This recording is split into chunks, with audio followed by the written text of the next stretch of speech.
The 18 Strong Podcast, episode number 102 with Coach Joey D. It's the body and the brain being able to send a transmission and a signal that's duplicatable in a sequence that works so it can be repeated more consistently. Welcome to the 18 Strong Podcast, where you get direct access to the world's greatest experts on training harder, practicing smarter, and playing better golf. Now, here's your host, Jeff Pellizzero. Hey, what's up, guys? Welcome to the 18 Strong Podcast, where this week we have an incredible guest, one of the most recognizable faces in the world of golf fitness, Coach Joey Diovisalvi, otherwise known to the world as Coach Joey D. I'm sure you've seen him on the Golf Channel. You've seen him in Golf Digest, always giving great tips and information on how to improve your body to improve your golf game, how to make your body much more fit for the rigors of what's going on the course, on the practice tee, every ounce of what you need to do to improve your performance. And so this week on the show, I had the opportunity to sit down with Joey and chat about so many things as it relates to golf and fitness, including talking about some of the players that he works with, his relationship with Vijay Singh. If you don't know, he was Vijay's caddy for a long time, as well as his fitness professional, and he was with Vijay during the whole, the runs of the major wins that he had. He also works with so many different tour players like Dustin Johnson, Keegan Bradley, Ricky Fowler, has worked with a lot of different professionals at the top level, as well as many juniors that he works with, basically everybody from junior golfer to pro level at his facility down in Jupiter, Florida. And since he works with so many different golfers at so many different levels, I thought this was a perfect opportunity to kind of pick his brain about ways that you, as the golfer, can implement fitness into your routine, even if you don't have a lot of time or you've got other commitments that are taking up other pieces of your schedule. How can you stay on track with your fitness goals, your golf goals, playing, practicing? And Joey has some great insights on that. He also lets us know what are a few self-assessments that you can do that he utilizes with his players, but you can do personally to kind of look at where you are and where you need to focus on in order to improve your game. And then we talk about the body and brain connection, taking what you do in the gym, how does that relate to your swing or the way you hit a ball or the way that you perform over 18 holes. And then other parts of the conversation just kind of wander off into supplements. And then, of course, working with some of the different athletes, including Dustin Johnson. And I had the opportunity to ask him something that, what's one thing that we don't know about Dustin Johnson, which I love his answer here.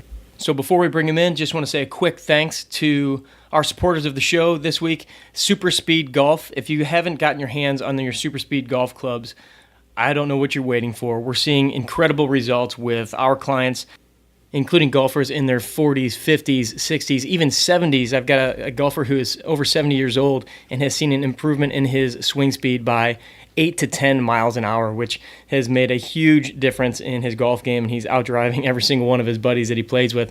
And it can't be happier with the improvement from the Super Speed Golf Clubs. So if you want any more information on that, go to 18strong.com/superspeed, and you'll find all the information there. Or if you're on Super Speed Golf's website, you can just type in the code 18strong to save yourself and get yourself a little discount there. I do want to let you know we had a little issue with a disconnection in the audio during the interview, so you'll hear a change in tone when Joey's talking at one point, but we didn't lose any part of the content of the interview. So without further ado, let's bring in the man, the myth, the legend, Coach Joey D. Good morning. Exciting to be part of your show. You've done great stuff. I'm excited to hang out with some people and talk about what goes on in everybody's mind and what questions they might have that I could answer, and just share maybe through my scope what you see and what you might want to know about. So it's fun. Awesome. Yeah, I mean, there's so many questions that I have. I know there's so many questions that the audience has for you. One thing that I really want to dig into is, most of the people watching the Golf Channel these days, we see Coach Joey D on there with, the online training products, but I want to go back into some of your history of, history with Vijay and kind of your story. So give me an idea. Sure. Where did you grow up, and then how did you kind of get involved with Vijay? Growing up is always interesting. Everybody wants to talk about where did you start, where are you from? I get that question all the time. So I grew up in a small town in Monmouth County, New Jersey, and I came to Florida straight away when I was done going through some stuff in life.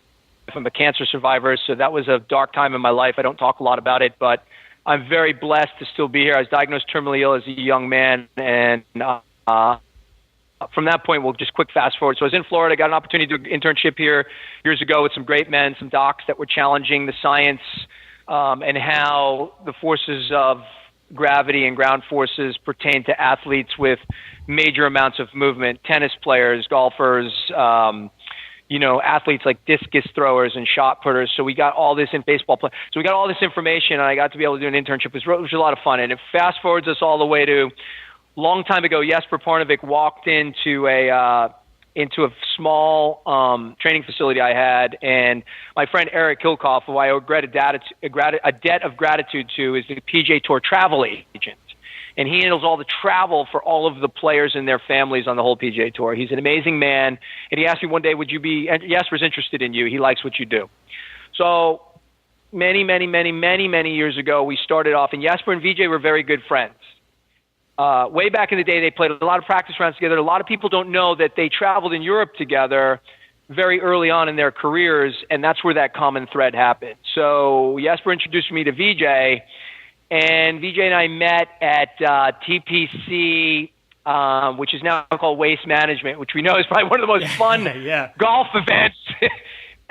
It challenges what the tradition of golf is about because it's known as the rowdiest, most fun you could have on the PGA Tour, right? So I met Vijay, and in his very strong Fijian accent, for the first time I meet him, we're on the patio back at TPC, which looks over kind of that whole venue, and he goes, "Joey D, I thought you would have been taller." And right then and there I knew, and this guy's a smart aleck, this could be fun.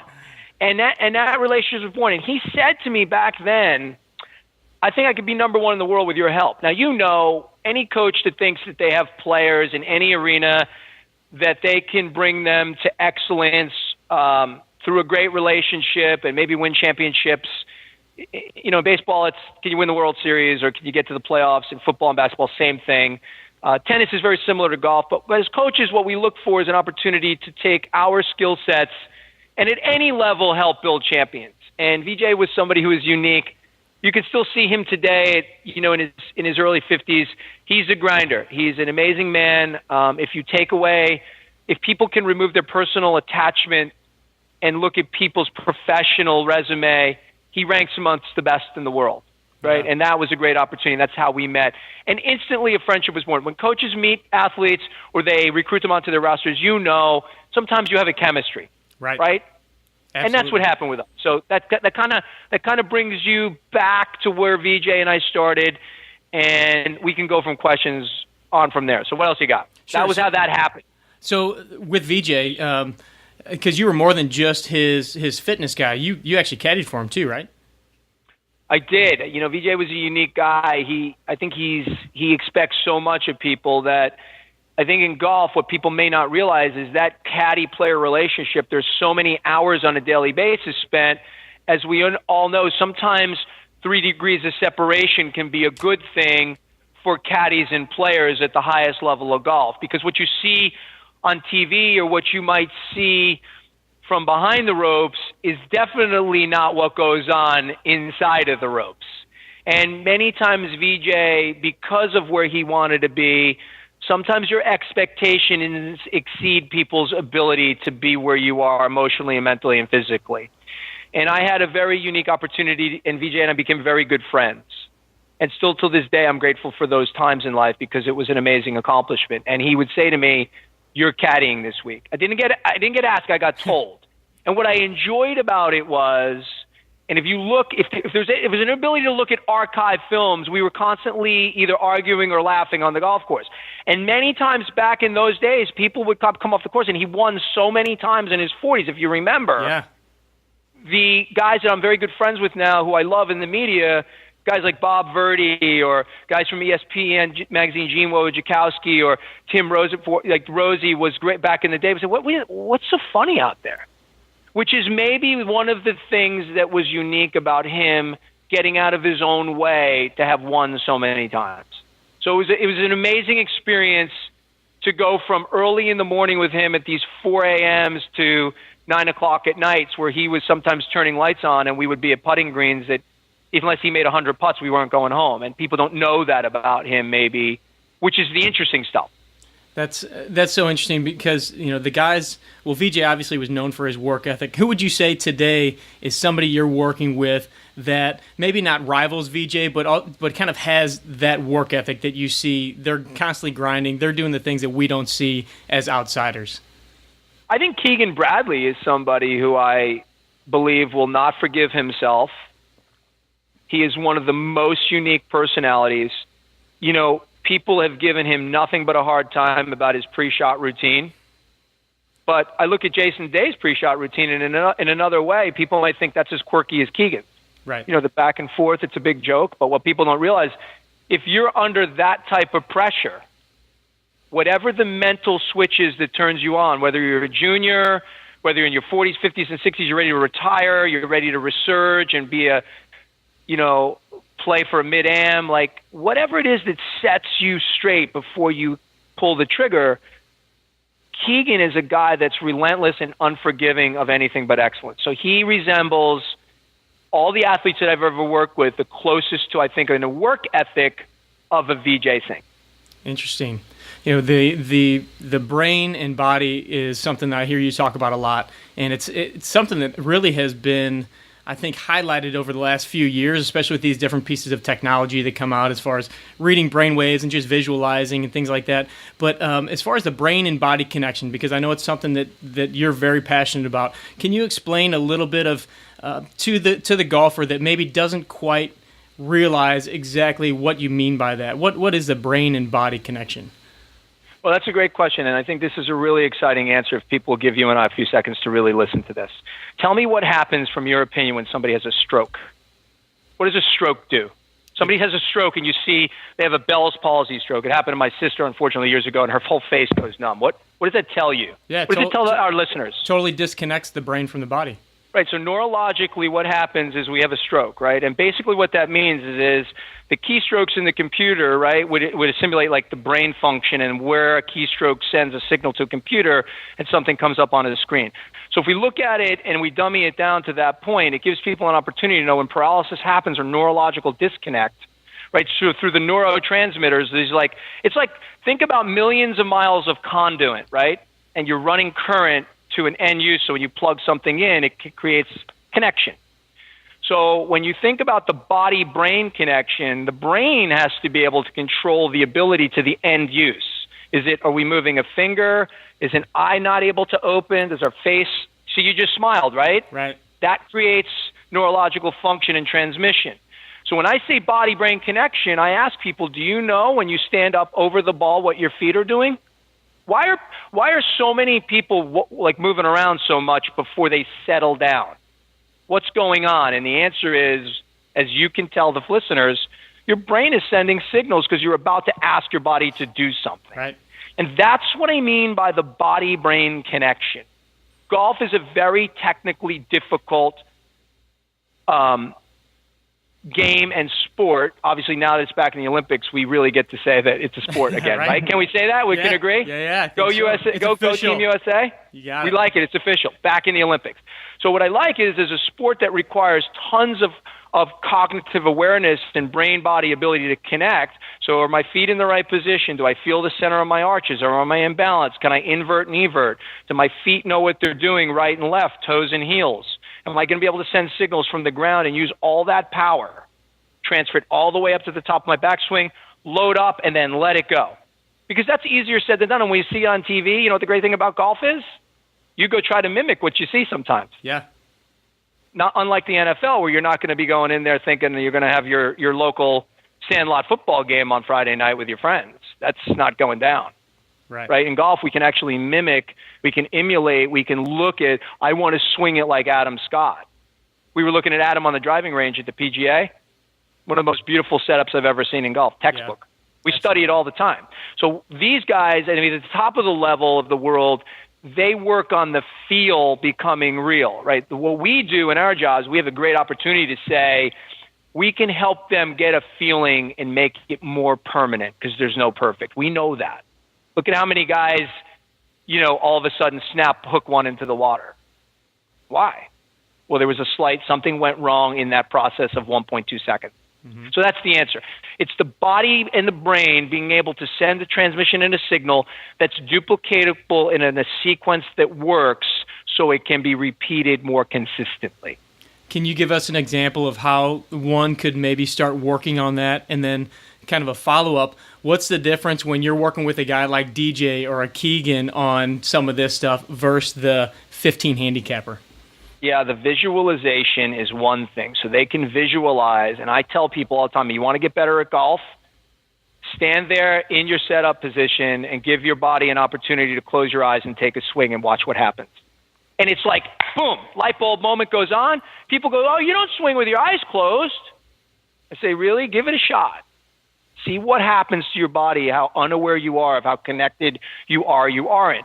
So we do a lot of eyes open, eyes closed. And another thing I can give people some good advice on is when you're doing your golf-specific drills that you want to – let's say you're working with something loading more on your right side at the top of your backswing, 60%.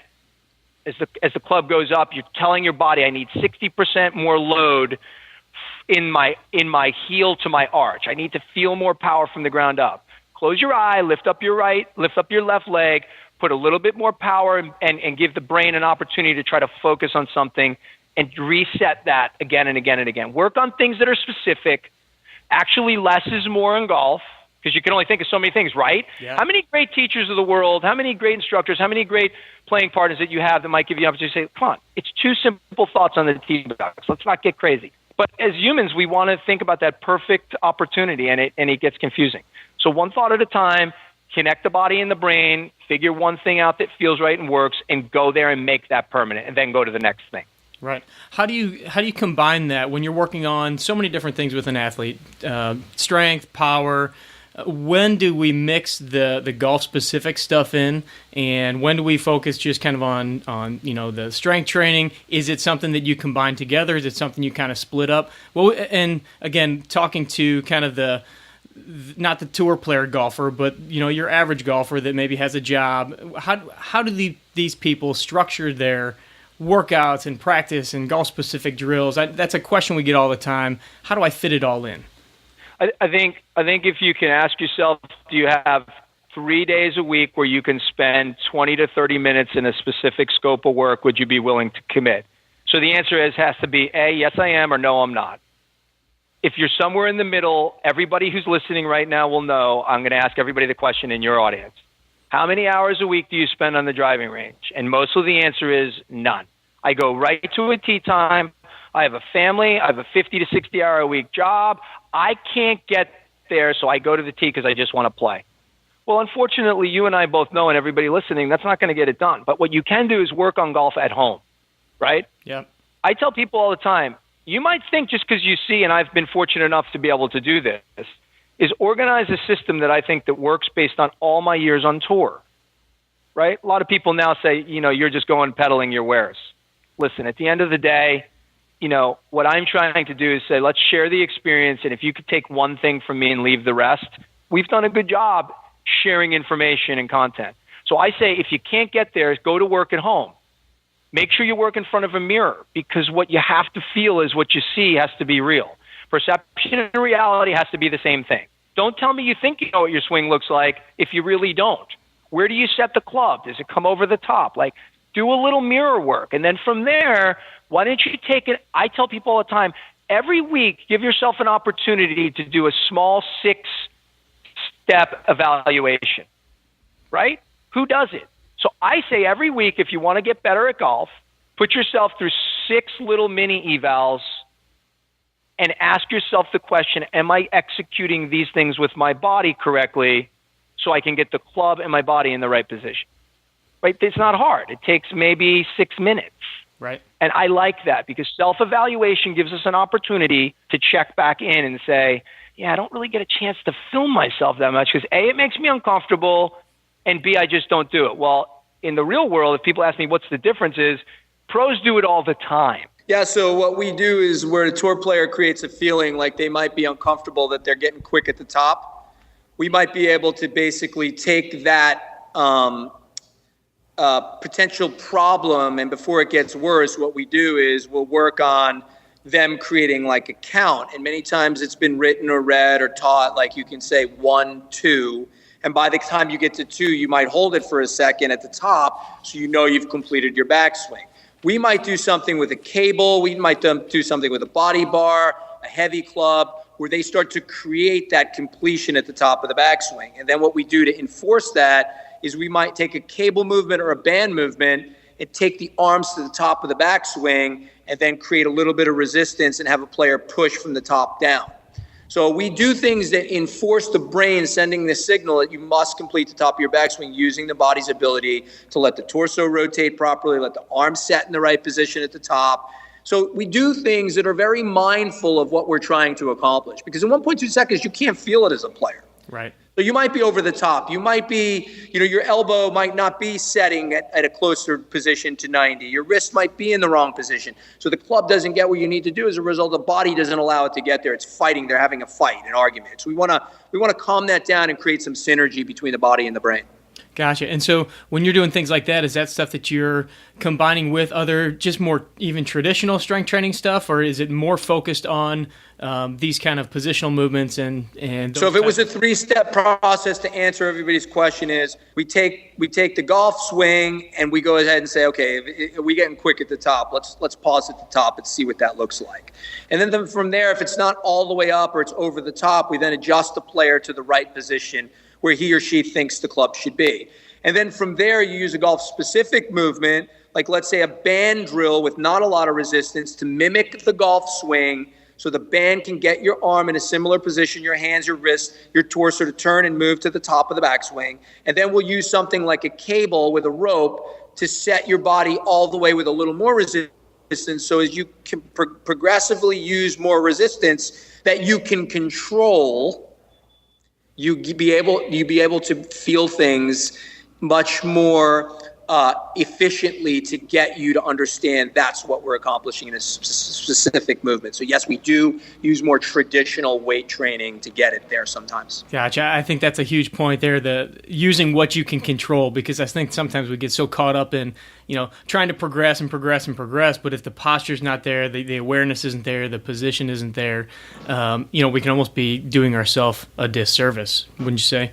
Yeah, and one of the things that also happens, and people ask you questions, they ask us questions.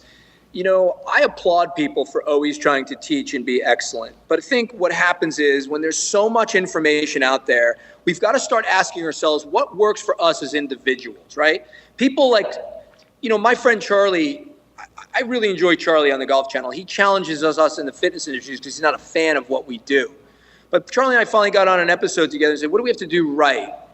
And he said less of this, and he showed Rory doing a deadlift, but it's only his opinion. But what I like about his opinion is he's saying, pay attention to what works for you, not what works for Rory. Right. Because we're all individuals, everybody's different. Every human body is different, and I think that's what we should be paying attention to. Check your posture throughout every exercise you do.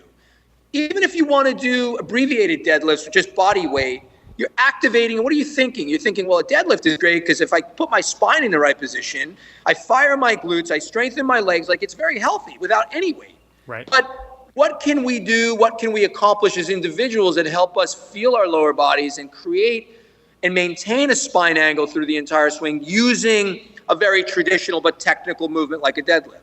So maybe we can do that, but we have to visit it with just no weight. Maybe it's just putting a chair behind us so we can feel what it feels like to engage our lower bodies with a good spine angle, like you said. So there are ways to skin the cat, so to speak, without hurting yourself and getting benefit from traditional weight training. But you have to look at it a little bit more introspectively, say what does, what doesn't work, what's realistic. And I like that. Create a plan, execute it, commit 3 times a week, give yourself the assessments. There are only 6 easy assessments I think we can do. And then from there, go to work on 1 or 2 things at a time so you can start getting better if you can't get to a driving range. Because we all know, unless you put some time in, the greatest coaches, if we were sitting here with Butch or a Jim McLean or a Sean Foley or anybody who I think is achieved excellence as a teacher, any of the PGA of America instructors, I love all of the tradition of golf, and I've studied it my whole life. And I believe in it, and it's important. But we also have to support the body being able to do those things.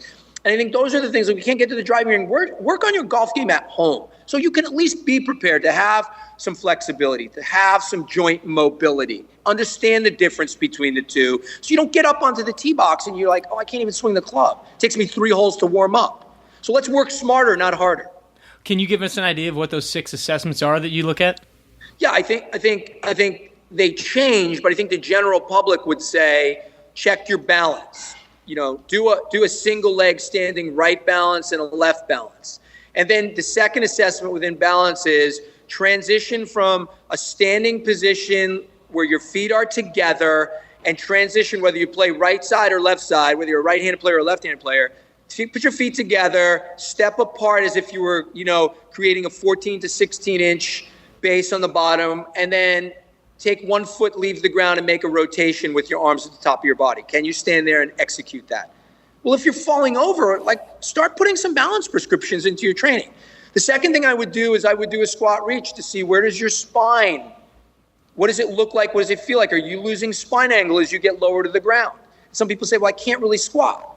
Well, put 2 dish towels under your heels, put 2 weights, stand on something that's a half an inch to create more stability, and reach your arms up over your head. It's a standard, TPI has used that screen, Greg Rose years ago, and Dave Phillips created a beautiful program the world knows about, which is TPI.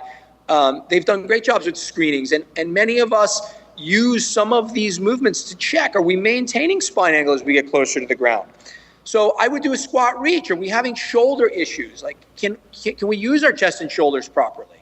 So I would do the squat and reach. It's the third thing. The fourth thing, I would check I would stand and I put my backside, my tailbone, my buttocks on a wall, and I would rotate looking down as if I was creating, with my tailbone on the wall. Can I create rotation without my pelvis moving away from the wall in my backswing and in my follow through? Can my back, tailbone, can my glutes create the connection where my pelvis maintains its ability to help control my spine? That's a right-left drill.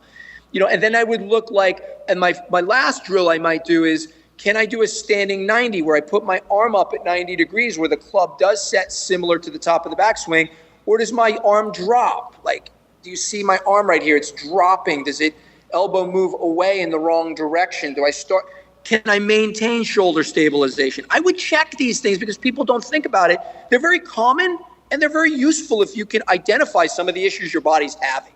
Yeah. So those are a few good examples. Yeah, what's perfect about those is anybody can do those at home too. So right, we'll definitely either if you guys have some videos on those, we'll post those up, or we'll even. Oh my gosh, you can come. You can go to any website, even mine. We offer so much. We like to say, let's stop asking people to pay for things and give more quality information to share as a golf community so we can grow this game. On my website alone, there's millions of things you can do. You check my YouTube stuff. We've tried to share with as many people. Listen, you don't have to believe me. I'm not the end-all be-all in golf. I've done a good job trying to be credible and study and build champions. But at the same time, I recognize there's many talented people in our field that we can all go to. So use those YouTube platforms. Get to the things that we talked about today that at least we can all agree make sense. Absolutely. Can you connect to the ground? Do you know where your feet and the pressure of your feet? Do you know why pros hold the ground forces for so long, and then how do they use them? Do you know why proper knee flex is important for you to maintain good pelvic stabilization? And people use the word hips as they mean pelvis. And does it rotate? Does your belt buckle rotate towards the target as it go out away from you in early extension? Can your chest and shoulders move down the target line versus away from where they belong? So check these things. They're not hard to do, and it's very beneficial. Yeah, that's great. And I want to touch back on something you said before when you talked about the 20 minutes, 3 times a week system, and some people have maybe said some things about you just trying to push, whatever you have. I think it's phenomenal because we as professionals can only reach so many people individually. And right. The more we can put this stuff out, and I'm a big believer, and we are here at 18 Strong, that it's not all about bringing golfers into the gym. It's about empowering them at home to be able to do these things and figure out individually what works for them, just like you said. So I think that the more you, myself, the rest of these great fitness professionals put out, like you said, great content, the more we're empowering and building the game and helping these golfers continue to, play longer, play better, move better for many years to come. So I just wanted to touch on that real quick. Yeah, let me ask you a question. With all of the podcasts and all of your hard work that we all appreciate, because this is a shared community event, tell me one person that goes up on the first tee and it wants to snap one right into the woods, or it doesn't feel good. But the reality of life is where we are right now is, I think, is a sense of a country, is a sense of a golf community, is we're all working harder and we find ourselves not able to do things because of other obligations.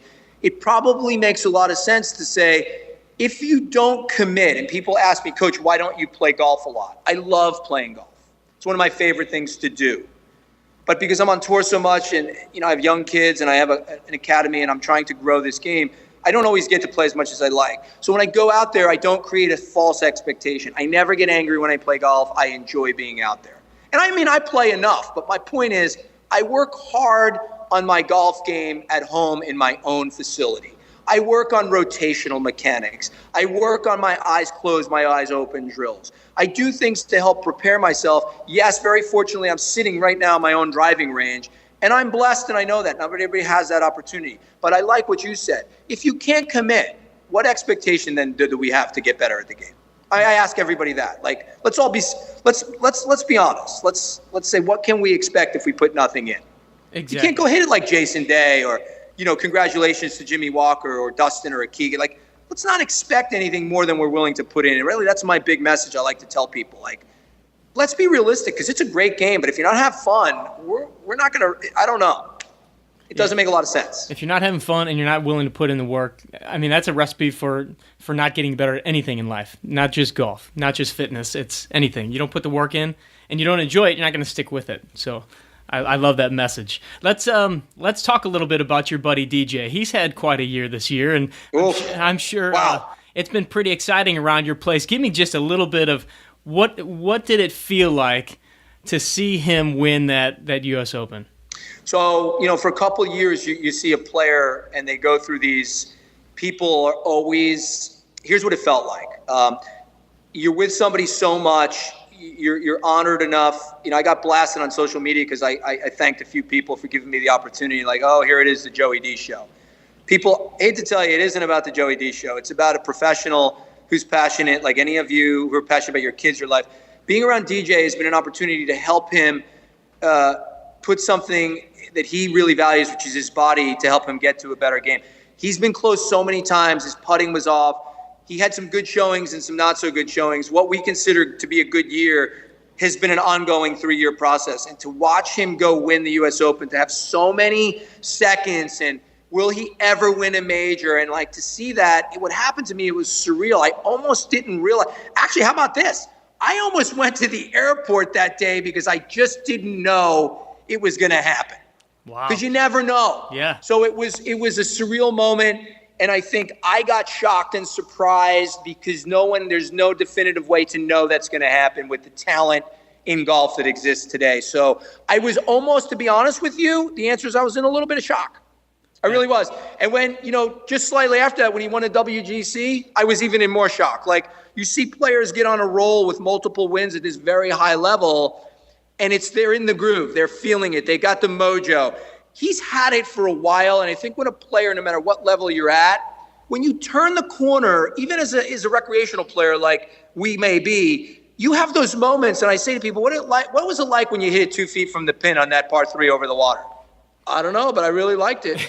And then all of a sudden the water doesn't become a factor. Yeah. I think those are the things that, for me, when I saw DJ turn the corner, it validated all of the hard work. It really did. And it always does. I think you look for those opportunities, coaches at a professional level. This is my profession, so it's important that we try to hit benchmarks and help our players get to where they go. It was a shock. That was the answer. I was in shock. Yeah, it was just amazing. I didn't realize that. I heard the stat that he's the only tour player that has won every single season for, I think, the last 9 seasons. And then to see him do that, to see him win the WGC, is like, oh no, here the floodgates are open now. So it's going to be very exciting to see what happens in the very near future. Yeah, he's somebody that I think has a lot of ability to keep going for a long time. Just quickly, can you give us an idea of what it looks like when you see him? Like, how often is he at your place? How often are you on the road with these guys? Because I know that's something the audience always loves to find out is, what does it look like, your life traveling with these guys or them coming to your place? What kind of a schedule is that's held? A good question. A lot of people don't realize we're on the road on an average with somebody like a Dustin, probably half of the entire year. Like in other sports, I'll spend 25 to 27 weeks on the road. And then when I get home, I try to be in the academy as much as I can to help our juniors and to help the coaches here. And Dustin is with me. I would say it would be a lie to say he's 7 days a week, but there are many times and many months where we are 7 days a week, and sometimes it's just active rest. So what I mean is we might not be on a driving range, we might not be in a golf environment, but we might be on a bike riding 25 miles. And we're very fortunate, I know that, to live here in Jupiter, Florida, where we can ride the ocean and the coast. He likes to get on the bike. So there are many times where it's a 7 day a week, a 5 or 6 day routine with 2 days of active rest. And what I mean by that is he might be riding a bike, or we might be, doing things that are not golf specific, but we do end up many weeks a year spending 7 days a week together. Not all day long, but many days, probably between 4 and 5 hours. Nice. So it's a long, grueling process. As you know yourself, golf has become maybe one of the longest seasons in sport. So there's a lot of pressure on them. If guys choose not to play early on, think about, listen to this, audience. How many seasons do you know have 2 seasons in 1 year? On my badge, on my credential, it says the 15-16 season. We start another season before the year even ends. And for players, it's a lot of stress because if you don't play, you go so far behind in the points. Right. So it creates a lot of pressure for these guys to always be in shape with not a lot of recovery. So I find that Dustin's willingness and his tenacity to be the strongest in his mind, to be one of the fittest, to be one of the most aware of what his body and his golf swing are doing, that's been a blessing in disguise. What's something about Dustin Johnson that the regular audience may not know that you have personally gotten to know through working with Southern charm. Everybody thinks they have this depiction of like what players do on and off the course, and everybody's like forms an opinion. Yeah. Here's a Dustin Johnson that you may not know. He comes in, nobody literally expects this. There could be 5 juniors in a program, and he's in there high-fiving everybody jumping in. Like, he will walk up to a complete stranger here in an academy or somewhere in when we're not on a golf course where many players, pro athletes, don't want to be bothered, and he says thank you, and he's always willing to take the time. Like, these are the things you might not see about people. And as a dad, it's been amazing to watch how much is a new endeavor in his life as the little man approaches his second year. It's wonderful to see somebody go into fatherhood and see how it's changed them as a person. Like, many people may not see that. They might only look at the negative or what they think they should be judging another human being. But for me to see Dustin high five little kids, or we were walking in the middle of the street and this couple, I think they were like from England or somewhere in that part of the world. Please, we know you're not at the golf course. We'd love a picture. And he stops and he says, thank you. Like, those are the things about his Southern charm that I love that people might not know. And I think it's endearing. I think it's a quality that I love being around. Because I've seen the other side of that, how players get really annoyed and don't want to be bothered. I know sometimes it's hard for everybody to be on all the time, but I like that about him. He's mostly on. Yeah, that's got to be so hard. And it's interesting to hear that. I love hearing those kinds of stories. I want to kind of shift gears a little bit before I get into some of our last couple of questions. Obviously, we see your work with Amino Vital and on the Golf Channel, a lot of promotion going on. We've had a lot of questions about supplements and things like that for golfers. What are some of the things that golfers need to be worried about when it comes to recovery or utilizing supplements when on the course, in the gym, and then, if you could give us a little more insight into that. Yeah, I would love to. We have these things called the green sheet, right? And what happens on the green sheets that's the tour's policy for you to be aware of what you can and can't take. And the tour is very big on making sure that, substances don't get into players' bodies. So we constantly have random testing on the PGA Tour. I don't know if everybody knows that, but it is it has come to be a very important part of what we do is test our athletes. And it's random testing, so they never know what's going to happen. And I think what the tour has done well, and Dr. Hospital and his team has done well, which I always want to give credit to the right people on the tour, is they've put together an opportunity for players to see what they can and can't take. Now, in doing that, recognize that supplements are great, but realize that when you take vitamins or supplements, there's absorption rates. Like you only absorb so much of what you think you're taking in. And we focus a lot on that. So when people see me partnering up with Amino Vital, one of the things that, I can talk to the general public and your audience about is that the reason why we use hypertonic or things that instantly become more absorbable, better absorption rates, or they pass through the digestion process and go right to the use, which is muscle, like right into the cells and through the bloodstream quicker. I think if people should pay more attention to what they can tolerate and what works for them, because I love things that have the ability for you to drink or something that, like Amino Vital, branch chain amino acids. Sometimes people go, I still passed out or I was still dehydrated and I drank a ton of water. Well, what you don't realize is, although that's good and necessary, you need to put something in that sustains energy, right?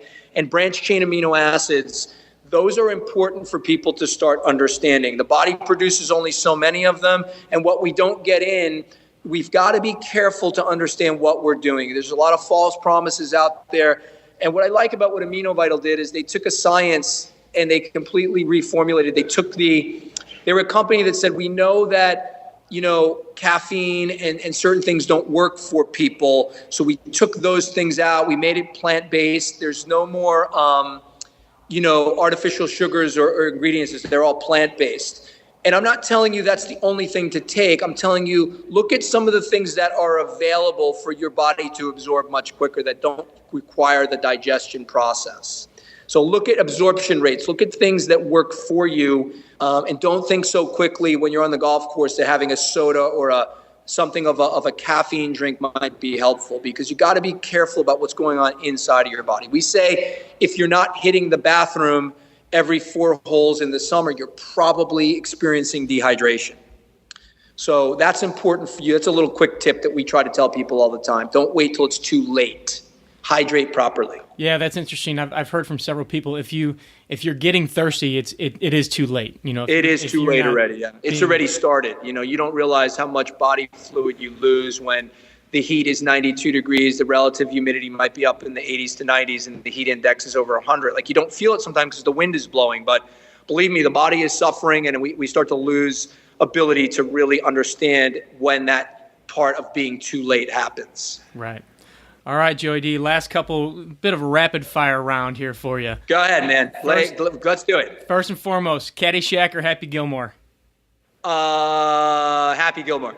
Nice. If you had a chance to walk 18 holes with anybody in the world, past, present, future, who would it be, and what course would you play?